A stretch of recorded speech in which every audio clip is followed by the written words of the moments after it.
Olá! O recente caso de denúncia de estupro em Barcelona, na Espanha, envolvendo o jogador de futebol Daniel Alves, levantou um debate por mais segurança em bares e casas noturnas aqui no Brasil. 3 projetos de lei que tramitam no Senado criam mecanismos de combate à violência sexual e de gênero em estabelecimentos comerciais e eventos abertos ao público. 2 das propostas, uma do senador Jorge Cajuru e outra do senador Marcelo Castro, cria o protocolo Não Nos Calaremos, inspirado no espanhol, para que bares, restaurantes, boates e responsáveis por eventos esportivos possam se prevenir e saber lidar com esses casos de agressão. Já um projeto do senador Stevenson Valentim torna obrigatório pela Lei Maria da Penha que esses locais adotem medidas para auxiliar a mulher que se sinta em situação de risco nas suas dependências, como, por exemplo, acompanhá-la até o veículo na hora de ir embora. É sobre este assunto que converso agora com Jael Silva, presidente do Sindobar, o Sindicato de Hotéis, Restaurantes, Bares e Similares do Distrito Federal. Seja muito bem-vindo, Jael. Obrigada pela sua participação aqui no programa. Muito obrigado a você, Karine. Estou aqui de peito aberto para debater esse assunto com vocês.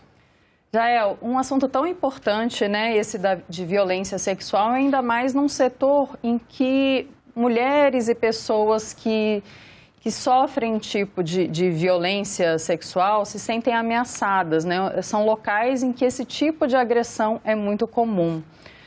Eu até trouxe uns dados aqui de uma pesquisa que foi feita no ano passado, chamada Bares Sem Assédio, que foi feita no Brasil pela Estúdio Ideias, que mostra que 2 em cada 3 mulheres brasileiras já sofreram algum tipo de assédio nesses locais.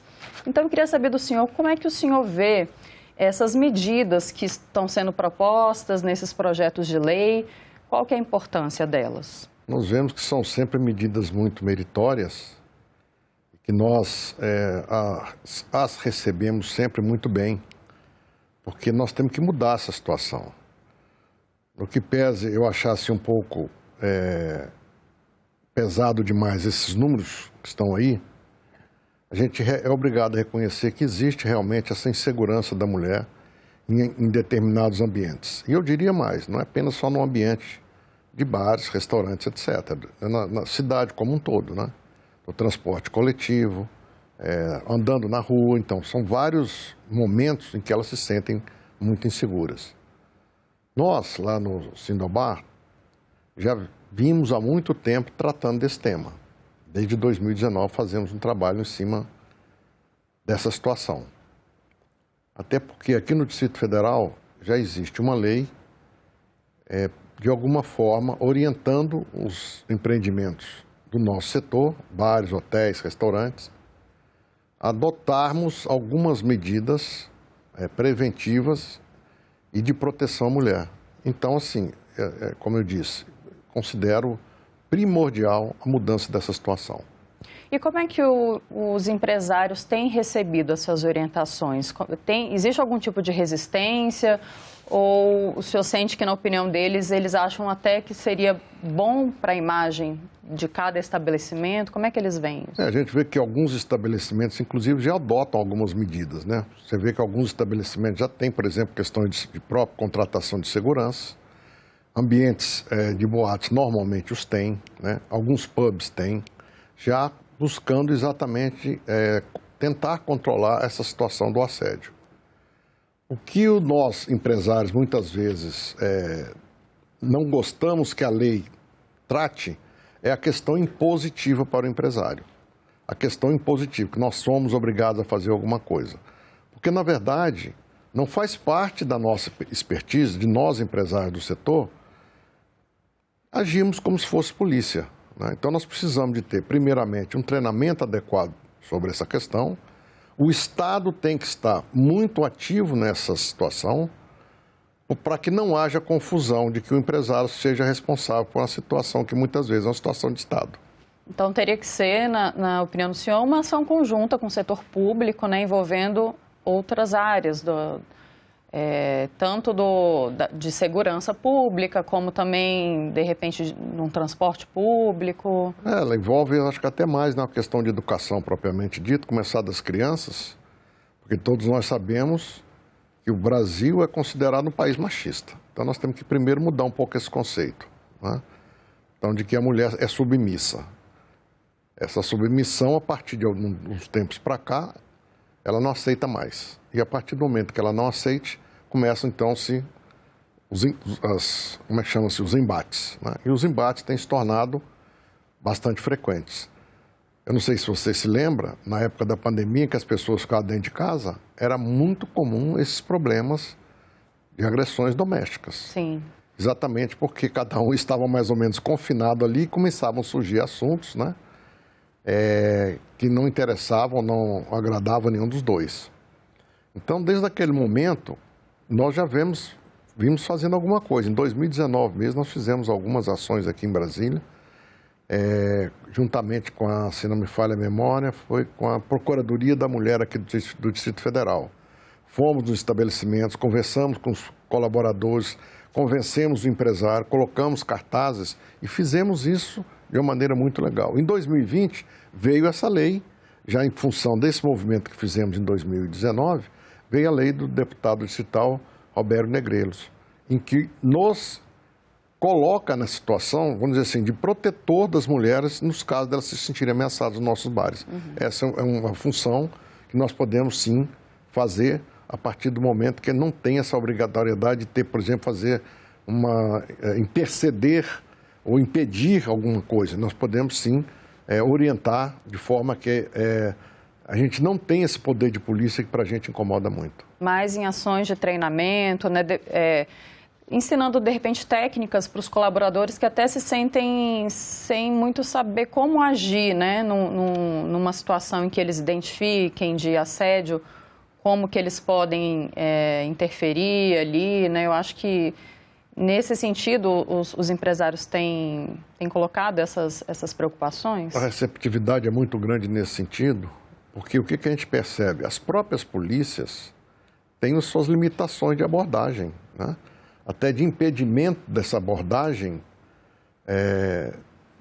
se não me falha a memória, até andaram criando leis aí, colocando procedimentos para os policiais. Imagina nós lá no estabelecimento, se a gente for querer transformar os empresários vamos dizer assim, num defensor em conteste dessa situação. A gente tem que analisar vários fatores, né? Mas, de uma maneira geral, a receptividade é muito grande e nós temos que fazer realmente um trabalho de convencimento, um trabalho esclarecedor, um trabalho de educação, mostrar, inclusive, para os nossos colaboradores e colaboradoras, porque eles também, entre eles, né, nos nossos estabelecimentos, acontece com frequência também isso, né? E culturalmente, nos restaurantes principalmente, a gente sabe que os cozinheiros eram sempre homens. Quase não existiam mulheres na cozinha. Com a evolução dos tempos, as mulheres saindo mais, buscando seu espaço, hoje é comum você ter dentro do mesmo ambiente garçonetes, né, que estão atendendo o público. Você tem, por exemplo, na rede hoteleira, as camareiras, que também é um outro segmento assim, razoavelmente assediado, eventualmente, né? Porque o cliente, acho que vê ali uma facilidade, talvez, né? Porque a pessoa, no nível, outro nível, talvez, não sei exatamente por quê. Tem um dado interessante assim, e triste, que mostra nessa mesma pesquisa que foi feita pela Estúdio Ideias no ano passado, que as trabalhadoras, as funcionárias desses locais, muitas vezes sofrem mais assédio ainda do que as próprias clientes, as frequentadoras dos locais, pelos clientes. Não é nem um assédio por parte de chefes ou de colegas, mas pelos clientes, né? Então, isso costuma acontecer muito, né? Aqui nós mesmos lá no Sindobar, nós temos poucas notificações, aliás, são raras as notificações nesse tipo específico que você citou aí. Mas eu mantive essa semana mesmo um contato lá com o Sindicato dos Trabalhadores do nosso setor, e eles me informaram que sim, lá eventualmente aparecem essas denúncias, né? São mulheres trabalhadoras nos nossos estabelecimentos que vão lá reclamar que estão sendo assediadas por homens, né? E aí eles também fazem esse trabalho de ir lá no estabelecimento, conversa com o empresário. Então eles também estão preocupados com essa questão do colaborador também, como nós estamos, né? Nós empresários estamos muito preocupados com isso. E acho que nós temos que fazer realmente uma campanha forte, pesada, e eu tenho certeza que toda a nossa base vai se envolver para que a gente consiga mudar essa situação da insegurança, do assédio à mulher aqui em Brasília, com certeza. E para o turismo, ambientes em que as mulheres se sintam mais seguras, é melhor para o turismo? Melhor, porque inclusive o próprio governo federal vem tentando fazer isso há muito tempo, né? O Brasil, num determinado momento, era considerado como um turismo sexual, né? Você ia nos outros países, dependendo do país que você fosse, lá era claro que você estava vindo para cá para trás disso, né? Então, isso nós temos que mudar. Nós já estamos tentando fazer isso em conjunto, por exemplo, com a própria CNC, as federações do comércio, a Federação de Hotéis e Alimentação Fora do Lar, FBHA, tentamos alterar essa imagem péssima que o Brasil tem lá fora dessa questão. Ora, se é isso para o turismo sexual, imagina para o assédio, né? Quer dizer, é muito pior você vir fazer um turismo assim, acha que o assédio passa a ser uma coisa de menor importância, né? Principalmente para os estrangeiros. E nós aqui no Brasil temos que mudar isso urgentemente. A potencialidade turística do Brasil, ela é enorme, pouco explorada ainda pelos governos federais e pelos próprios governos locais. Nós aqui no Brasil estamos trabalhando muito para mudar essa situação. Nós precisamos de mudar isso, porque o turismo traz divisas, traz emprego, né? Traz divisas para o Estado, para o Brasil. Então é fundamental. E só vamos conseguir fazer isso a partir do momento que a gente conseguir convencer todos que fazem parte do trade turístico, que eles também têm que estar envolvidos nisso. Não é só bares, restaurantes, é no receptivo que você faça, né? Quando você vai pegar determinadas pessoas que estão chegando do exterior, né? Numa van, e vai levar para algum monumento, você tem que estar sempre o tempo todo preocupado nessa proteção, de não deixar que essas coisas aconteçam. Agora, tem uma questão que eu acho importante pontuar, que já é uma prática antiga, mas que até hoje eu vejo acontecer muito, que é alguns bares e casas noturnas cobrarem uma entrada com um custo menor para a mulher, ou muitas vezes até não cobrar da mulher, só cobrar do homem, para atrair homens, né? Então, eu queria saber a opinião do senhor sobre isso, se isso não acaba sendo uma forma que contribui para essa visão de que a mulher é um produto, né? Vai atrair os homens e vai acabar parecendo que a mulher está ali como um produto. Bom, aí eu acho assim, uma questão empresarial, né? O que eu posso oferecer para atrair meu público? E hoje nós temos uma coisa que vai de contraponto a isso que você está dizendo, que é a questão, por exemplo, dos bares GLS. A GLS você pode lá e vai oferecer para o cara o quê? Não pagar o ingresso dele? E aí, qual é a situação? Como você compara isso no caso com as mulheres, né? Então, assim, ele pode estar querendo fazer isso para levar para lá, a casa dele tem um movimento, não significa necessariamente que ali dentro haverá uma tentativa de assédio, né? Tanto para esse público quanto para o público feminino. Eu não vejo assim, eu vejo mais como uma questão. Até porque esse assunto foi discutido há 2 ou 3 anos aqui em Brasília, por uma denúncia feita exatamente por um rapaz que foi no estabelecimento, chegou lá, ele queria a mesma condição que a mulher estava tendo de pagar só 50% do acesso, né? E ele chegou a entrar na justiça, isso correu pelo Brasil, essa ação dele. Ele acabou perdendo, porque constatou-se que, na verdade, é uma questão de business, de negócio. Eu, como empresário, sei e vejo o que é melhor para o meu negócio. Mas o senhor não considera que isso contribui para uma prática da cultura do estupro? Não considero. Não considero. Eu, particularmente, não considero. Questão de preço? Quanto que é esse preço? Não considero. Como exemplos de condutas desses protocolos que seriam criados com essas propostas aqui no Senado, a gente tem a distribuição de panfletos, de alertas, né, pelos estabelecimentos, informando que o espaço de lazer, ele aderiu ao protocolo e é contra a violência sexual.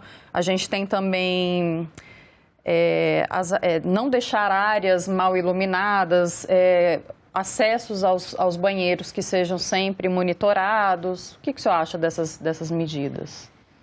Bom, todas elas muito positivas, exceto essa questão de nós termos que identificar quais são as áreas escuras nas nossas mediações. Aqui no Distrito Federal hoje nós temos situações gravíssimas, a cidade está totalmente mal iluminada. Tanto é que ontem, ou essa semana, agora recente, houve uma reunião mostrando o que precisa ser feito na cidade para mudar a iluminação pública de Brasília. Está péssima. Então, como que nós vamos, se o próprio Estado não toma essa providência, e você acha que nós, empresários, como identificamos uma situação dessa, nós nos reportamos ao governo. Olha, o que você pode fazer? Ele não faz nada, porque ele não tem condições de fazer atualmente. Então, seria mais uma atribuição para a gente, e na verdade, assim, o que a gente percebe é que o próprio empresário muitas vezes vai lá e coloca um holofote, né?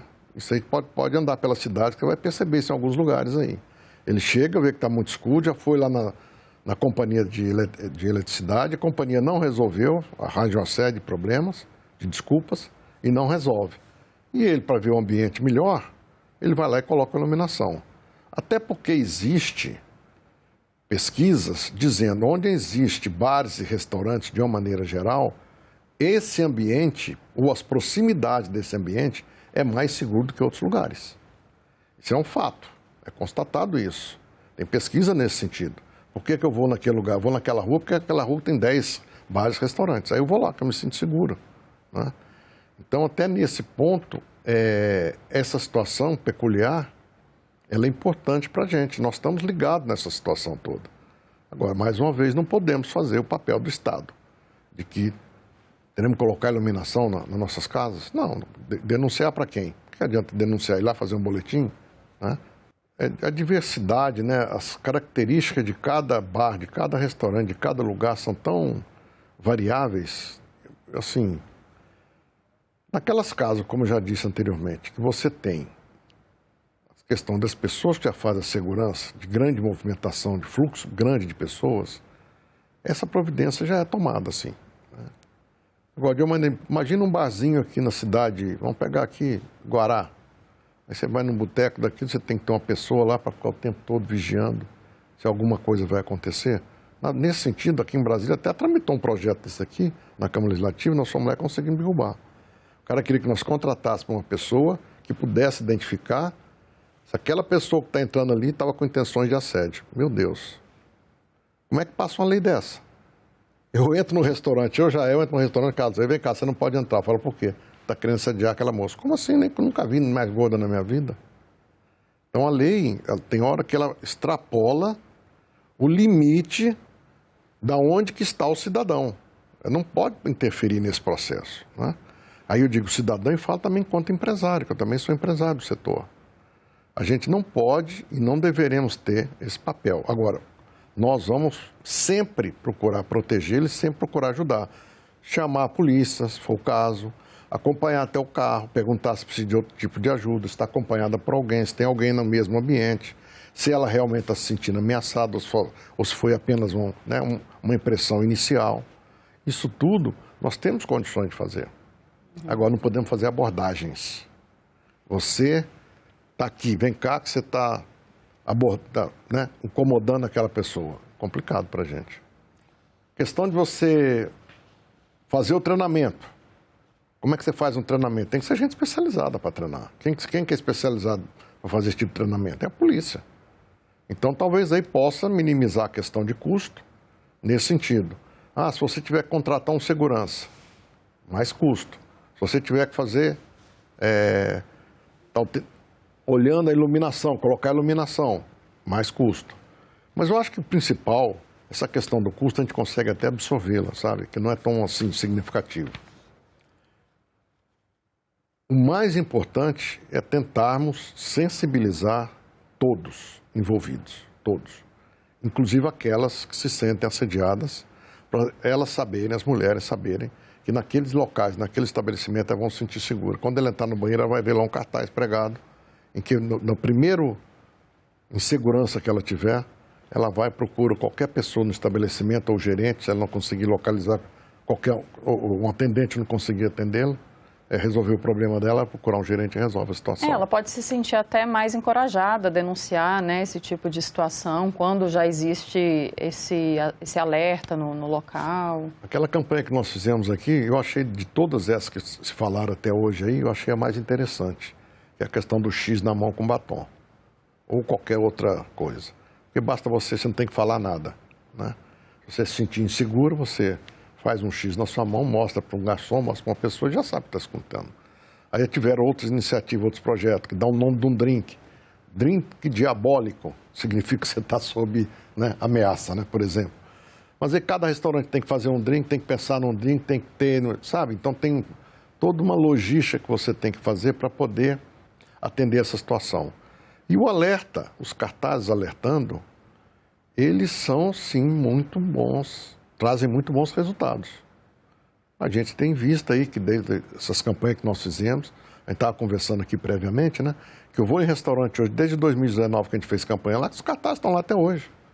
Então, nesse estabelecimento, tenho certeza que as mulheres já chegam no banheiro, estão lá dentro, tá? E detalhe, está no banheiro dos homens também, tá? Acaba inibindo que eles... Está no banheiro dos homens também. Está no banheiro dos homens também. Tem esse tipo de atitude, né? Então, os homens têm que estar conscientes de que aquele estabelecimento está ligado nesse assunto, né?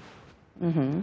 E o Sindobar já pensou, por exemplo, em criar certificados, selos que mostram que aquele local, para reconhecer, né, que as empresas estão comprometidas com essa causa? É importante, sim. Eu acho importante, porque identifica melhor o estabelecimento, sabe que aquele estabelecimento está tomando as devidas precauções, os cuidados, né, para dar segurança para a mulher, para evitar esses tipos de abordagem delicados que elas não gostam. De assédio mesmo. O selo é uma coisa que poderia... Agora, tem que ver quais são esses critérios para distribuir esse selo, né? Porque daqui um pouquinho, conforme for, se essa for uma coisa indiscriminada, todo mundo está pegando o selo, botando na sua porta e, na verdade, pode ser até um chamariz ao contrário, né? Sim. Pode acontecer, né? Então, quais são os critérios para distribuir esse selo, né? Quem é que vai analisar isso? Tem que ser uma coisa bem, no meu modo de ver, uma coisa bem criteriosa e rigorosa para o estabelecimento ter esse selo, né? Porque aí é a segurança da pessoa que você, ou entidade que vai fazer. Por exemplo, se for o Sindobar, né? Nós temos que ter uma estrutura arrumada para ir lá e fazer essa checagem, devida checagem, frequentar, fazer um cliente oculto, né? Essa história do cliente oculto é uma coisa que dá resultados muito bons para desenvolvimento da qualidade do estabelecimento, né? De você checar como que o estabelecimento está. O controle, né? Uma forma de controlar. Você pode fazer um cliente oculto para isso também, né? Deixa eu lá ver como é que estão. É uma boa ideia. Eu tive um restaurante aqui em Brasília e na época a gente fazia muito essa questão da mulher frequentar sozinha o restaurante. Fizemos isso diversas vezes, né? O Single Woman em Brasília, que era o Carpe Diem.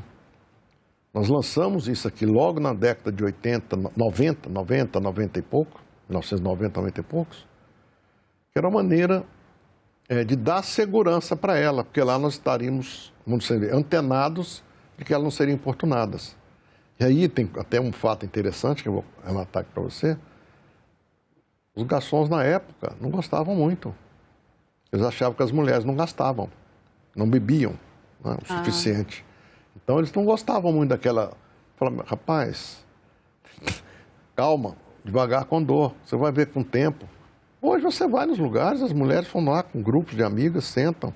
As mulheres ganharam tanto espaço, né, merecidamente, e elas hoje estão, assim, ocupando todos os lugares, né? Elas estão em todos os lugares. Aquilo que eu falei já uma vez aqui. Não tínhamos mulheres empreendedoras na área de alimentação. Quantas nós temos aqui em Brasília hoje, no Brasil? Chefes premiadíssimas, mulheres, né? Hoje você vê isso com uma frequência, assim, eu vejo com muita alegria, né? Pois é, e todo mundo sai ganhando com isso. Todo mundo sai ganhando, todo mundo sai ganhando. Porque, inclusive, melhora a qualidade do ambiente também, né? Porque a mulher vem com aquela característica dela, né?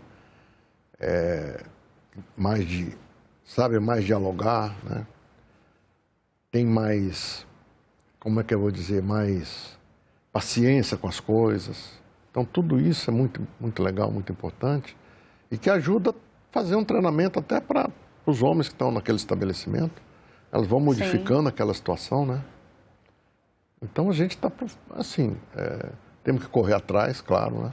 É uma campanha porque os números estão realmente alarmantes, né? Feminicídio aqui em Brasília está uma coisa assim assustadora. Seríssimo. Seríssima, coisa seríssima, seríssima. Nenhum desses feminicídios aí eu pesquisei, nenhum foi dentro de bar, nenhum. E a estatística de feminicídio, você sabe melhor do que eu, 70 e tantos % é dentro da própria residência ou nas imediações dela. Então é uma questão mesmo cultural de mudar essa cultura, de aceitar a mulher. E nesse sentido, aqui em Brasília, eu acho que nós temos que caminhar para isso. Tomara. Quero te agradecer, Jael Silva. Muito obrigada pela participação aqui e que a gente não precise de leis para que essas práticas aconteçam, né? E que sejam uma tendência aí para o Brasil todo seguir. Obrigado a você. Obrigada pela oportunidade. E muito obrigada também a você que nos assistiu. Para rever e compartilhar essa entrevista, acesse o nosso site senado.leg.br/TV ou nosso canal no YouTube. Até o próximo Cidadania Mulher.